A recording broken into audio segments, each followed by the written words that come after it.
Legend ZA is bringing the boldest and the most in-depth character customization that we've ever seen. Even the Pokemon Furfru can be customized however it likes. It displays realistic actual outfits and not just one color t-shirts. There's layering, accessories, and the different urban streetwear style. Fits really into the Lumiose City aesthetic, as most people could either be tourists or some could be native to the region.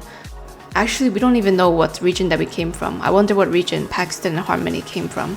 Since we're tourists, we're gonna be immersing ourselves into the new style of fashion. It is not what we expected. If you've been waiting for a game where your trainer finally looks like you, not just some template with a hat or just a school uniform, this might be the game that finally delivers.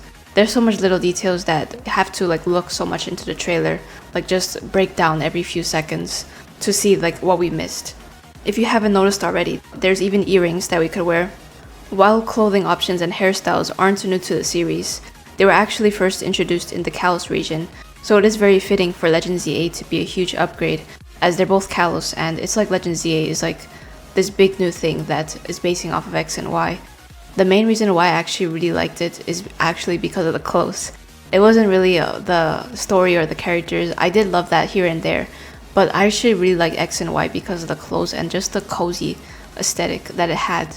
I remember dressing my trainer up in those cute outfits, especially those hairstyles. I think the long hairstyle looks the best, the Serena type of hairstyle, not like the short one. And they also had those flats that you could wear, like those Mary Janes.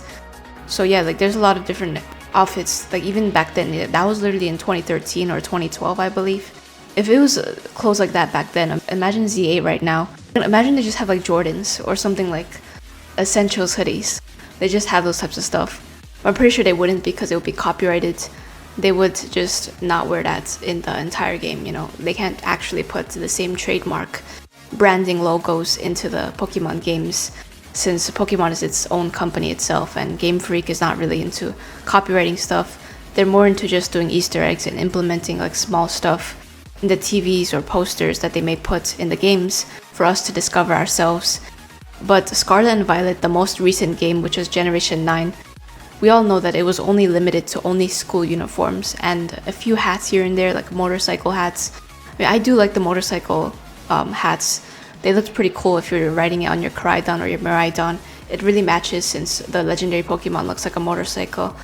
Scarlet and Violet wasn't that bad, but the main flaw that it had was that we can't really change the top or the bottom, which is literally the main essence of a trainer, If you're a Pokemon trainer, you gotta have a good outfit if you're going out into the snow and all the safari zones. There's no way you could just wear a t-shirt school uniform into a random dome for legendary Pokemon. There has to be upgrades, So I thought with the DLC that they would actually get rid of the school uniforms once and for all. I mean, they technically did, but they only replaced it with a blue overall uniform, which it actually looked kind of good, honestly. But it would be very good if they could just do modern clothes, Scarlet and Violet is Paldea, so it is based on Spain. And comparing it to Legends Arceus now, it did take some steps with customization, but it still felt basic. I did like the traditional stuff here and there, like the masks, but I feel like some of the clothing items were pretty expensive, and the thing with Legends Arceus, I kind of had a hard time getting a lot of money in the game, because usually when I did battles and everything, trying to do the research tasks and catching wild Pokemon, I actually found myself always losing money, since I sometimes lose battles or just die, just randomly in the wilds. An alpha Pokemon jumps on me, and then I lose my money, the satchels and everything. So I feel like Legends Arceus, I didn't really spend much money on clothes.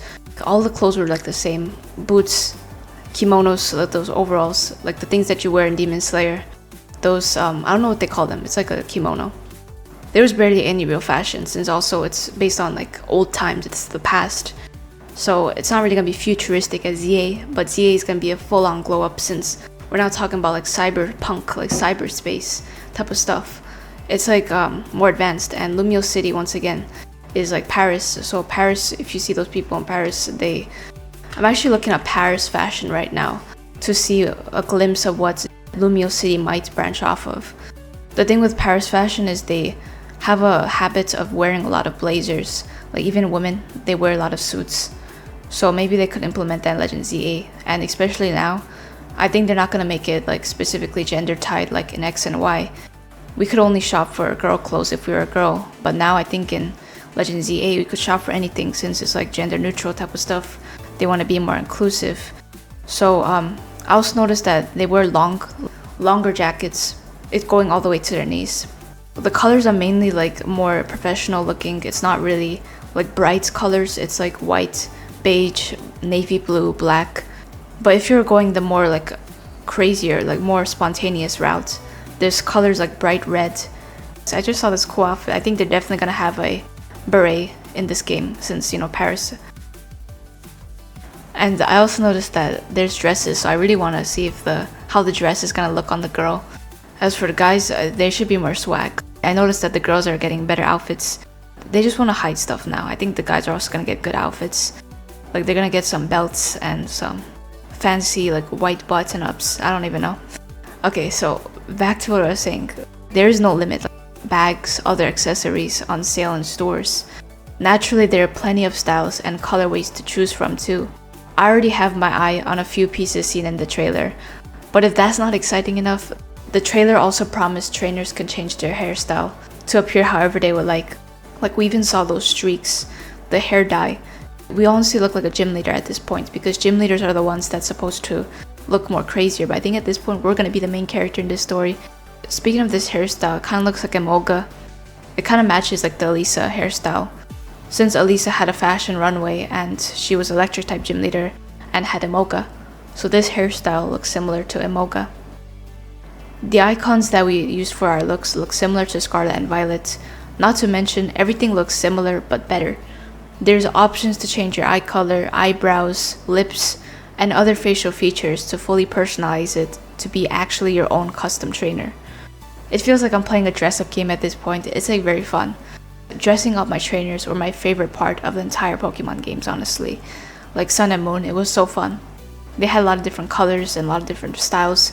You know, actually in Ultra Sun and Moon, I tried to get the whole, what's that Pokemon? Oh yeah, the whole Lurantis outfit. You know that Lurantis outfit and the Kamo outfit for the guys in Sun and Moon was literally the most expensive clothing items you could shop for, I'm pretty sure to this day. But I think Legend ZA might beat that streak. Because right now the Ultra Sun and Moon outfit is literally more than, I'm pretty sure more than 2 million Poké Dollars. And if we go back to like, back in Pokemon Red, the bike, we couldn't even get that for $1 million. Or the Slowpoke tail, I should say, in Gen 2. I tried completing the Lurantis outfit back then. I only was able to get the shirt and the skirt. I didn't get the gloves or the bag or even the hair clip. I only got the shirt and the pants, so you know, it's like so much grind to get all that Poké Dollars unless you just farm nuggets and taking stuff from other trainers or items, just farming items over and over again. Wait, did they have this thing in Ultra Sun and Moon where you could just farm a Pokemon, like you just beat a wild Pokemon? Like, who was it, like Audino or something like that? You could just farm money. I'm not even sure. With Sword and Shield and a little bit of Legends Arceus, Sword and Shield was pretty good here and there, but I didn't really like the gym outfits that they had because it was preset. Once you wear it, the whole outfit changes.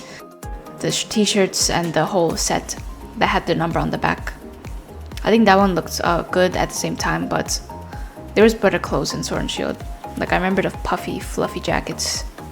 And what would be really sick is if there was a fashion show in this game. Fashion is everything in the Kalos region in France, so instead of Pokemon contests, there could be runways where we could compete as a side thing. So we compete this time instead of the Pokemon. It could possibly boost our reputation to rank up from Z to A. If we win the contest, more people could get to know us as we walk through the city. They're gonna be like, hey, oh, that's you from the fashion show. Let me get your autograph, or let me just give you some free items. But that would be very cool if there was something like that, like very advanced like AI capabilities in the fashion shows of Lumiose City. There were actually places in Pokemon X and Y where the waiters or the waitresses in wherever the cafes or the restaurants were, they actually treated you differently depending on how quote-unquote stylish you were. But as we near the launch of Pokemon Legends ZA on the Switch 2 this fall and the original Switch, it's safe to say that developers have heard players this time around. Not only is Mega Evolution back, but we're promised to a stylish return to the Kalos region. We may be getting something better. I can't wait for the fashion, customizing my trainer. I'm just gonna like customize it so much. Anyways, what's your plans for customizing the trainer? Let me know in the comments. And if you played any of the other previous games before Legends ZA, there's a lot that incorporated this type of stylization options. So it's gonna be very different in general, like how new it is as well. It's a new frontliner for all the new Pokemon games out there. It's gonna set a good example if it does well. And goodbye.